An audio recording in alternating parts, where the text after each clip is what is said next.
Champ Kart à RDS est une présentation de SRA Karting, des aliments Da Vinci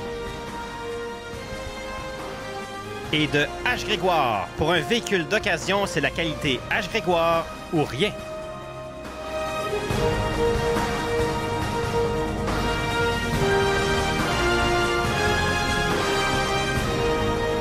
Mesdames et messieurs, bonjour et bienvenue à Champ Kart. On se retrouve au bastion du karting au Canada. C'est ici que beaucoup d'aventures ont commencé en karting à SRA Karting, à Saint-Roch-de-l'Achigan. On le sait, on a déjà eu ici un championnat du monde auquel ont participé Nico Rosberg et Lewis Hamilton et combien d'autres. Et aujourd'hui, ce sont les grandes vedettes de notre circuit de la Formule 1.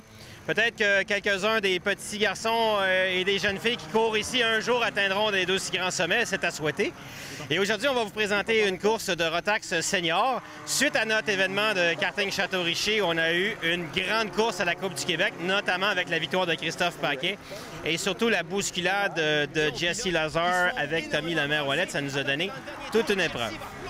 On aura peut-être la même chose à se mettre sous la dent aujourd'hui. Pour m'aider dans la description de l'épreuve, il y a Didier Scranen qui est là. Didier, on a également un pilote local, quelqu'un qui a grandi ici sur la piste, qui a fait beaucoup d'essais, Didier Carré, qui sera également à surveiller. Oui, Philippe, Didier Carré ne l'aura pas facile parce qu'il doit affronter des pilotes très compétents comme Christophe Paquet, le meneur au championnat après 2 épreuves, 3e à Mont-Saint-Hilaire et gagnant à Château-Richer. Jesse Lazare, lui qui a gagné lors de la première épreuve à SH Karting. Didier, lui, a terminé 7e là-bas, mais n'était pas à Château-Richer en préparation de la course d'aujourd'hui. Oui, c'est sûr qu'on a fait beaucoup de tours ici. Ça fait peut-être 3 semaines qu'on pratique. On vient souvent pratiquer dans la pluie, on fait beaucoup de tests. C'est des trucs avec le moteur, les gears, beaucoup de setup avec le châssis. Mon mécanicien qui m'aide beaucoup, Gabriel Demers. Puis c'est juste la pratique ici, apprendre les petites bosses qu'il y a, pas, le freinage parfait, l'apex parfait. C'est toutes des petites affaires qui viennent en pratiquant souvent. En pole position, on retrouve Tommy Lemaire-Ouellette, 4e à Mont-Saint-Hilaire, 6e à Château-Richer, 3e au championnat. Il nous parle de sa dernière course d'ailleurs. À Cassière, j'ai été un peu frustré à la fin. Je me suis fait déconcentrer avec le pilotage de Jesse. Fait que c'est ça, aujourd'hui, je vais rester plus dans ma bulle, concentré, puis je vais pas me laisser avoir. Didier Carré lui partira en première ligne aux côtés de Lemaire-Ouellette. Carré avait été le plus rapide en qualification par un petit 85 millième de seconde, termine 2e en pré-finale. La 3e position, Jesse Lazare à égalité au point avec Christophe Paquet. Lazare qui partage son temps entre le karting et la série Porsche aux États-Unis. Il est certainement à surveiller aujourd'hui. Et dans son coin, on retrouve également Zachary Di Mello, le champion canadien de la catégorie. Christophe Paquet lui partira 4e. Meneur de la Coupe du Québec, c'est son père, bien sûr, qui est son mécano, Maxime Bussière. En 5e place, a remporté un premier podium en carrière senior lors de l'épreuve de karting Château-Richer.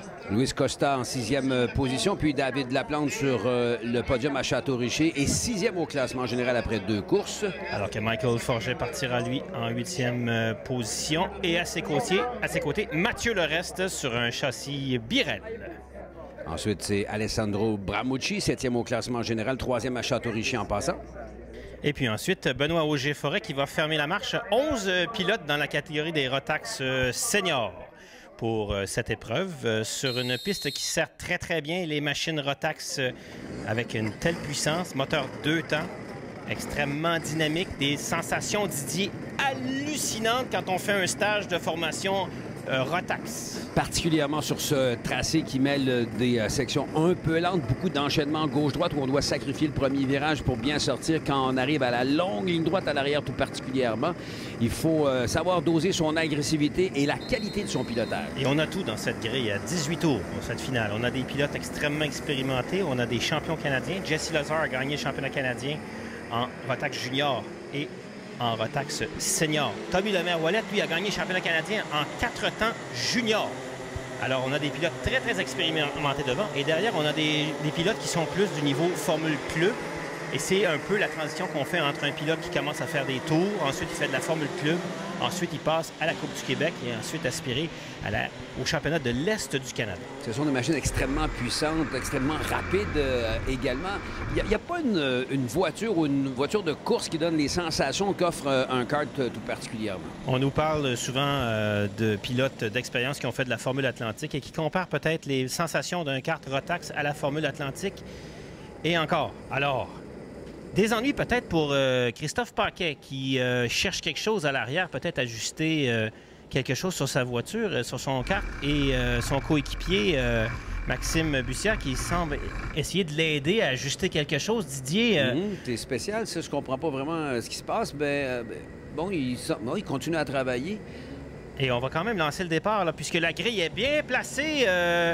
C'est accepté par l'officiel et sur le départ, Tommy Lemaire-Ouellette qui prend la tête, suivi par Didier Carré. Jesse Lazare, parti troisième, reprend la troisième place. Il faut voir qu'est-ce qui arrive à Christophe Paquet. Est-ce qu'il y a la cadence? Il est quatrième. Maxime Bussière, Luis Costa viennent ensuite. Une inquiétude avant le départ, mais tout semble bien fonctionner pour Lemaire-Ouellette. Et derrière, là, accrochage Luis Costa qui est venu frôler Maxime Bussière. Christophe Paquet en quatrième place qui est juste derrière. Donc, Jesse Lazare. Donc, peut-être qu'il a réussi à ajuster la dernière minute. Peut-être un problème avec, je sais pas moi, le câble d'accélérateur ou peut-être au niveau du carburateur comme tel, quelque chose qui n'était pas à son goût. Une chose est certaine, on peut constater que ça ne lui nuit pas parce qu'il est aussi rapide que le reste du peloton. Un petit écart portant entre lui maintenant et Jesse Lazare. Donc, devant Tommy Lemaire-Ouellette. C'est pas réglé? Oui, alors des ennuis pour Christophe Paquet qui se fait attaquer par Maxime Bussière et ensuite Bussière qui passe. Paquet qui essaie de revenir par l'intérieur. Il sera maintenant attaqué par Luis Costa. Bref, nous, on va faire une courte pause. On va tout mettre ça à jour et quand on viendra, ce sera la suite de Champ Kart à SRA Karting, une présentation de H. Rigaud.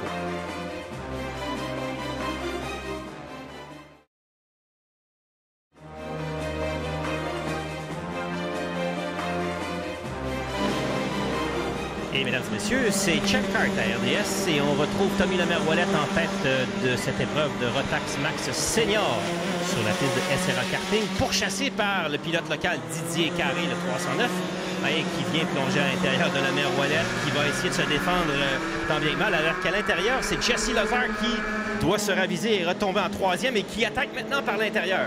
Je le trouve un peu sage, moi, Jesse Lazare. Troisième, là, à moins qu'il ait appris de ce qu'il a commis comme erreur du côté de Château-Richer. Même chose est certaine, il est en contact avec les deux premiers, alors que ces trois-là ont vraiment fait le trou avec le reste du peloton. Absolument. Du côté de Jesse Lazare, en haut, attention, dépassement par l'intérieur, Tommy Lemaire-Ouellette qui vient de passer Didier Carré. Jesse ne prend pas de risque. Jesse Lazare, en qualification, a sauté son meilleur moteur. Donc là, peut-être qu'il est avec une arme moins puissante qu'il est habitué de travailler. Il va y aller peut-être plus en finesse pour essayer de tendre des pièges. Il est capable à ses adversaires. Il faut dire qu'il ne fait pas le championnat au complet alors qu'on est à bord justement de sa machine lorsqu'on voit la façon dont Tommy Lemaire-Ouellette a pris davantage sur Didier Carré avec un ralenti à bord avec Jesse Lazare qui, je vous rappelle, bon, avec cette course-là, va être qualifié pour faire les championnats canadiens. Alors qu'on revoit ici la lutte entre les deux premiers. Et un autre chassé croisé entre Didier Carré et Lemaire-Ouellette. Et cette fois, Jesse va se coller sur Lemaire-Ouellette et réussir à passer Didier Carré. Oups, d'un peu lâche pour Didier, pour Jesse Lazare dans ce virage. Mais là, Carré a l'air d'être carrément largué à l'arrière, alors que l'on amorce le dernier tour avec Lemaire-Ouellette. Est-ce que Jesse Lazare va être capable de lui faire la même chose qu'il lui avait fait à Château-Richer sans succès cette fois-là? Oui, c'est ça. Ça n'avait pas fonctionné. Il avait bloqué les roues arrière, justement, et entrepris le dernier tour de fort mauvaise façon. Alors, la lutte psychologique entre les deux, on sait que Jesse est quand même assez, je dirais, rieur, pour pas dire un autre terme. Il aime bien jouer des tours sur la piste. Le voilà. Oh, et là... Tommy Lemaire-Ouellette qui tente de bloquer, qui a fait une grosse faute. À l'intérieur, Jesse qui vient passer. Est-ce qu'à l'accélération, il réussira à le dépasser? Un magnifique jeu d'attirer de la part de ce dernier. Est-ce que ce sera suffisant? Non, Tommy Lemaire-Ouellette semble avoir un peu plus de moteur et Didier Carré va même en profiter pour repasser Jesse. Alors, victoire de Lemaire-Ouellette qui a réussi avec la force de son moteur à reprendre la première position. Didier Carré qui a joué de finesse, qui a repassé Jesse Lazare dans les derniers virages. Et cette fois, Jesse Lazare, lui, il s'est fait prendre à son jeu, alors que les autres pilotes viennent franchir le fil d'arrivée. C'est Maxime Bussière qui termine quatrième. Costa, David Laplante et Alessandro Bramucci qui complètent le top 7. 18 tours de piste pour en revenir aux positions de départ, Philippe. Absolument. Alors que les autres, Auger Forêt, Forget, Bramucci, Christophe Paquet, qui malheureusement a dû abandonner. Et maintenant, Didier, on va aller à la présentation de l'épreuve des Rotax juniors. Et en pôle, c'est Cédric Lupien qui est là, meneur de la Coupe du Québec. C'est sa 3e pôle de la saison. À ses côtés, la vedette locale, Nathaël Quentin, le 250, qui est chez lui sur sa piste. Un retour à la compétition. On pensait même à un moment donné que Nathaël allait abandonner le karting. Samuel Lupien partira à la 3e position. C'est le meneur au championnat. Alors, il avait terminé 3e à Château-Richer, on s'en souvient. On voit des images de Zérien sur le châssis Fernando Alonso. Le champion de la Coupe du Québec l'année dernière. Et on se souvient, au Mondial, il était monté sur la 2e marche du podium. Alors ensuite, on trouve Raphaël Forcier, qui partira, lui, de la 4e position sur la grille. Charles Robin, lui, partira 5e sur un châssis Fernando Alonso. Charles Robin qui est dans la même écurie que les deux frères Lupien, l'écurie SH Racing. Ensuite, Michael Grandmont sur un châssis Birel.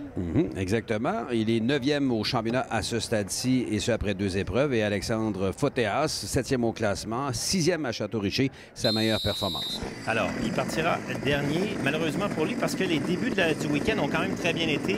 Il était à un certain temps parmi les 4 premiers. Dans l'évolution de la piste à travers les qualifications et la pré-finale, on se retrouve avec la grille actuelle et 18 tours pour les Rotax juniors qui prennent la piste à SRA Karting. Vraiment des pilotes à l'âge de 14, 15 et 16 ans qui commencent à être confirmés dans leur sport, Didier, à travers tout le développement des micros, des mini. Quand on arrive en junior, on voit déjà des beaux talents se confirmer. Oui, et on amène le groupe à un rythme relativement lent ici. Peut-être qu'on veut profiter d'un effet de surprise lorsque s'abaissera le drapeau vert pour lancer cette épreuve. Parfois, les officiels sont extrêmement sévères. S'il y a eu dans les épreuves précédentes ou dans les pré-finales des faux départs, alors là, ils sont bien mis au courant que s'ils font un faux départ ou un autre faux départ, ils vont se retrouver à l'arrière de la grille. Donc, on prend aucune chance. Alors, on a 7 pilotes pour cette finale de Rotax Junior qui vont s'élancer dans quelques instants. On s'approche à pas de tortue de la première ligne qui marque l'endroit où on peut commencer l'accélération. Et ça y est, c'est fait. Drapeau vert. C'est Cédric Lupien suivi par Samuel.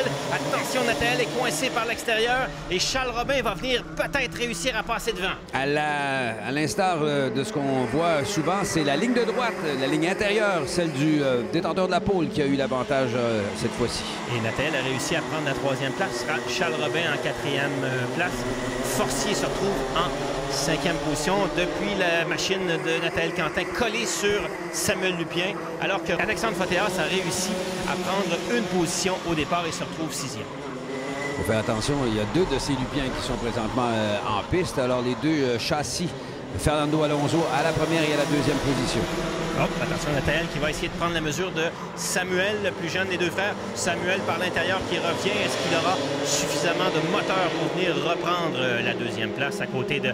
Oui, il semble que oui. Question de positionnement. Il revient dedans. Oh, mais il va large avec trop de momentum. Et Nathaël Quentin en profite. Fin stratège pour reprendre la 2e place. Alors, avec un classement de Cédric Lupien, Nathaël Quentin et Samuel Lupien, on fait la pause de retour tout de suite après.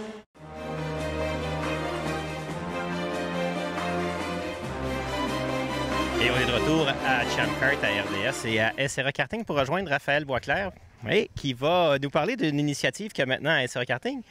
On sait que nous, on a présenté les championnats du monde Rotax et les pilotes de la Coupe du Québec et du ACKC peuvent s'en aller à un grand événement, le championnat Rotax. La finale mondiale Rotax qui a lieu chaque année. L'année prochaine, ça va être en Espagne, à Valence. Puis donc, c'est ça, il y a une chance à chaque année de remporter ça pour le niveau de performance Rotax, là. Alors que pour les gens du grand public qui viennent entre amis, avec les collègues de travail, faire des challenges, ils peuvent maintenant, à partir des machines de location, espérer, aspirer à participer à un championnat du monde. Ça fonctionne comment? Exactement. On a un programme maintenant qui est ouvert à tous. Ça s'appelle le Saudi World Series. Vous pouvez arriver avec seul ou entre amis, participer à un championnat qui est à travers le monde. Il vous permet de gagner une finale mondiale et de vous rendre à un championnat. Donc, l'année passée, c'était à Le Mans, en France, donc c'est très prestigieux. Et vous pouvez devenir champion du monde des karts de location Saudi. Donc, c'est vraiment une expérience extraordinaire pour monsieur, madame, tout le monde. Alors, moi, si j'entends ça, je me dis, mais attends, les gamins qui font la Coupe du Québec, puis le ACKC, championnat canadien, ils vont venir tourner contre moi. Puis c'est comme si moi, par exemple, je tournais contre Bertrand Godin. Non, mais on dit à ces gens-là, pour les avantager, on a pensé à eux. On interdit à tous les courseurs qui ont eu une licence dans les 3 dernières années de participer avec vous. Donc, c'est vraiment une chance réelle d'avoir une place et de faire partie de la finale mondiale. Chez SRA Karting, on est le seul au monde à avoir un gagnant maison qui s'en va automatiquement là-bas. Normalement, c'est un système de pointage. Donc, vous avez 18 possibilités de venir accumuler des points et on prend seulement les 8 meilleurs. Donc, ça donne vraiment une bonne chance. Et nous, on a vraiment un pilote maison qui est assuré chez SRA Karting de partir au championnat du monde l'année prochaine en 2015. Et bien sûr, et j'imagine que là, il y a plus de monde qui viennent tourner et tourner et tourner. Ces machines-là, parce que si je suis quelqu'un qui fait du kart de location à l'intérieur, puis là, je passe à l'extérieur, c'est comme la marche avant d'aller faire de la compétition en 4 temps, j'imagine. C'est quoi ces machines-là, les Saudi? C'est vraiment des machines qui sont... C'est du 4 temps, mais de 9,5 HP, donc sont très rapides. On roule ligne droite, on peut atteindre un 85 km/h, qui est très intéressant.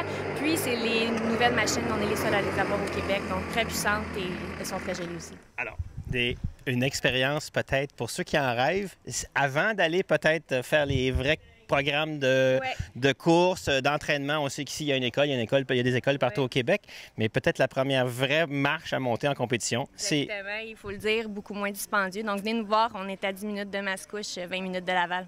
Raphaël, merci. Et on retourne à l'action sur la piste. Alors, Philippe, ça se poursuit alors que Cédric Lupien résiste toujours aux attaques répétées de Nathaël Quentin. Les deux sont complètement détachés de Samuel, qui a perdu passablement de terrain. Alors, on plonge à l'intérieur. Quentin va prendre la première position. Oui, Quentin qui, fin stratège, a réussi à prendre la mesure pour la première fois dans cette épreuve, prendre le premier rang, qui a quand même réussi à gruger au fur et à mesure des tours le retard qu'il avait sur Cédric Lupien. Donc, Nathaël qui tourne extrêmement vite, qui semble avoir le couteau dans les dents ce week-end et qui est... Par contre, vous voyez que Cédric Lupien, lui non plus, ne baisse jamais les bras. On court-circuite la chicane à qui mieux ça prend à ce moment-là d'avoir un car qui est bien réglé. Je tiens à souligner le travail de tous les mécanos, ingénieurs et tout ça, qui, eux, travaillent dans l'ombre, malheureusement, mais qui sont aussi responsables des bons résultats que les pilotes qui conduisent les machines préparées par ces derniers. Et souvent, les machines sont même préparées par les parents qui non seulement doivent se mettre les coudes dans la graisse, mais aussi qui ont dû apprendre au fil du temps tous les réglages qu'on peut apporter sur une machine Rotax. Alors que vous voyez que Samuel Lupien est en train d'essayer de refaire la distance avec les deux meneurs. Il travaille seul. Derrière, Charles Robin, lui, est 4e, mais loin derrière. Et Nathaël Quentin est en train d'essayer de se détacher progressivement de Cédric Lupien pour se sauver devant avec la victoire. Il n'y a pas vraiment de suspension sur ces machines-là, mais on peut ajuster le châssis, c'est certain. On joue avec l'empattement, on joue avec le pincement, de toutes sortes de choses. Alors qu'on plonge à l'intérieur et on reprend où on avait laissé du côté de Cédric Lupien, qui a été très intelligent ici. Il ne s'est pas laissé déporter à l'extérieur. Il est resté dans la trajectoire de Nathaël et l'a empêché de le redépasser. Oui, en fait, quand on disait plus tôt que c'est un âge où ils commencent à se confirmer comme pilotes, ils sont plus juste bons à être capables d'avancer avec la machine, faire des bons temps. Ils commencent aussi à être de fins tacticiens. Cédric Lupien, je dis tout le temps lui que j'aimerais ça l'avoir dans mon équipe de football parce que non seulement il baisse jamais les bras, mais en plus, c'est un fin renard. Et on verra si Samuel, son frère, deviendra aussi habile que lui. L'année dernière, c'est la vedette de la famille, c'était Samuel. Maintenant, cette année, il semble que Cédric ait un peu plus la mesure, alors que Nathaël là, est en train vraiment de refaire la distance sur Cédric. Oui, à la suite d'une petite erreur de ce dernier, qui a glissé un peu, qui a manqué de point de corde alors qu'on entame le dernier tour de piste, Philippe. Alors, une occasion peut-être au 3 pour Nathaël de venir plonger à l'intérieur comme Cédric. Non, différentes trajectoires. Cédric qui va très large, là, on va être côte à côte. Nathaël et Cédric, là, Nathaël qui replonge par l'intérieur. Ça passera pas à deux, on s'accroche. Et les deux passent par le dégagement à l'intérieur de la chicane. On reprend la piste. Attention, on n'a plus d'adhérence sur les pneus. Le Nathaël qui n'a pas de traction et Cédric qui réussit à prendre devant lui. Et Samuel en profite pour se coller sur eux. Une erreur qui... en fait, les deux ont commis la même erreur à la suite de ce contact, mais pour l'instant, la hiérarchie est respectée avant l'événement. Alors, on va voir si Samuel a vraiment plus de rythme pour essayer... Il semble que les deux pilotes de tête ont réussi à reprendre, à remonter les pneus en température. Et est-ce que Nathanaël réussira à passer dans le dernier virage? Attention, Cédric qui protège l'intérieur et qui va se diriger vers la file d'arrivée et qui remporte cette victoire devant Nathanaël Quentin et Samuel Lupien qui termine 3e, Charles Robin et Raphaël Forcier qui terminent 4 et 5. Alors, ce qui est bien, c'est que les pilotes semblent avoir apprécié la bataille entre les deux, tout un duel. Alors que pour la lutte pour la 6e et la 7e place, Michael Grandmont qui a réussi à passer devant Alexandre Fotéas pour terminer en 6e position. Donc, le classement Lupien-Cédric qui bat Nathanaël Quentin devant Samuel, Charles Robin, Raphaël Forcier, Michael Grandmont et Alexandre Fotéas qui vient compléter la grille. Alors, on a eu toute une épreuve remportée de main de maître par Cédric Lupien. Comment ça a été? Ça a très bien été. C'est sûr que l'après-finale, on a réussi à avoir un bon gap, mais en finale, Nathanaël nous a rattrapé assez vite. Puis dès les premiers tours, il m'a tout de suite dépassé. Fait que dans le fond, moi, j'ai resté un peu avec tout le long, puis à 3 tours de la fin, j'ai dépassé. Puis quand ils ont mis le last lap, le tableau du last lap, là, on s'est bagarré un peu, on s'est accroché, on a passé un coin tout droit dans le gazon. Fait qu'on avait les pneus pleins de gazon aussi, fait que le coin d'après était un peu plus dur parce qu'on n'avait aucune adhérence à la piste. Puis on a réussi à finir en avant. Et ça sera bientôt le temps de faire la pause puisque dans quelques instants, on va vous présenter la remise des trophées de cette épreuve de Rotax Junior. À tout de suite.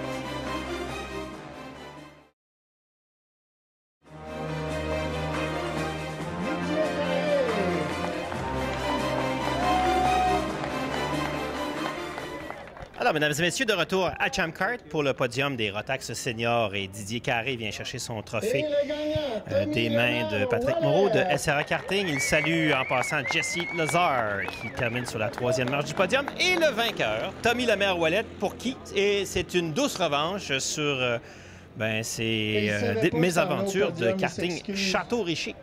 Jesse Lazar qui confirme son avance. Il a maintenant 10 points sur Tommy Lemaire-Ouellette et Christophe Paquet, 3e au classement après 3 épreuves de la Coupe du Québec. Oui, c'est une opération qui n'a vraiment pas rendu service à Christophe Paquet de ne pas compléter l'épreuve pour des ennuis mécaniques. Le temps de vous rappeler notre prochain rendez-vous. On sera toujours à SRA Karting pour la finale des Bricks et Stratton Seniors. Une course qui va regrouper plus de 25 à 30 pilotes, alors qu'on est au podium des Rotax Junior avec Samuel Lupien qui monte sur la 3e marche du podium, qui était parti quand même en 2e place suite au départ. Et il prend quand même la 2e position au classement général derrière son frère Cédric, qui lui a 2 victoires et une 2e en 3 épreuves. Ça regarde bien pour le championnat. On voit qu'on s'est bousculé un petit peu. Les deux ont court-circuité la chicane, donc les officiels n'ont pas sévi comme tel, puisque les deux ont été ralentis. Et c'est Nathanaël Quentin qui a terminé en 2e place. Et c'est la victoire de Cédric Lupien, d'écurie Mercedes-Benz Blainville. Et des chic types. Les 3 gamins, si vous prenez 5 minutes pour leur parler, sont vraiment des bons bonhommes et des futurs stars de la course automobile au Québec. Merci Didier de ta participation à nouveau à Champ Kart. À la semaine prochaine. Et mesdames et messieurs, Champ Kart est une présentation de H. Grégoire. Pour votre véhicule d'occasion, c'est la qualité H. Grégoire ou rien. Une présentation des aliments Da Vinci et de SRA Karting qui vous invite à participer à son championnat du monde de cartes de location.